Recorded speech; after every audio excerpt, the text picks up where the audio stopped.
Les rubriques sur VIP Radio. Bonjour, aujourd'hui on se préoccupe au niveau international de plus en plus du réchauffement climatique ou plus paradoxalement dans certaines régions d'un refroidissement.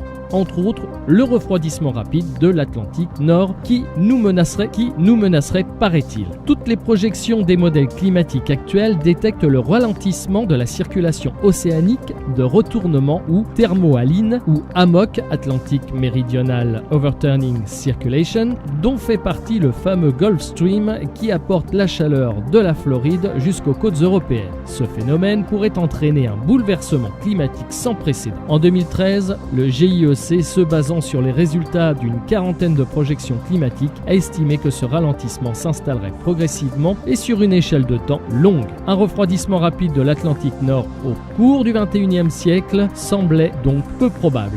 Voyons cela de plus près. Choisissant d'étudier ce phénomène de convection en détail, des chercheurs du laboratoire Environnement et Paléo-environnement océaniques et continentaux, CNRS, Université de Bordeaux et de l'Université de Southampton, a développé un nouvel algorithme pour analyser les 40 projections climatiques prises en compte dans le dernier rapport du GIEC. Cet outil est capable de repérer les variations rapides des températures à la surface de l'océan. Cette moulinette statistique a révélé que 7 des 40 modèles climatiques étudiés projetaient un arrêt complet de la convection engendrant des refroidissements abrupts de 2 ou voire même 3 degrés au moins en moins de 10 ans, de la mer du Labrador induisant de fortes baisses des températures dans les régions côtières de l'Atlantique Nord. Mais un tel refroidissement rapide simulé seulement par quelques modèles est-il vraisemblable ? Là est la question. Pour répondre à celle-ci, les chercheurs se sont penchés sur la véritable clé du déclenchement de la convection hivernale, la stratification océanique. Ces variations verticales de la densité des masses d'eau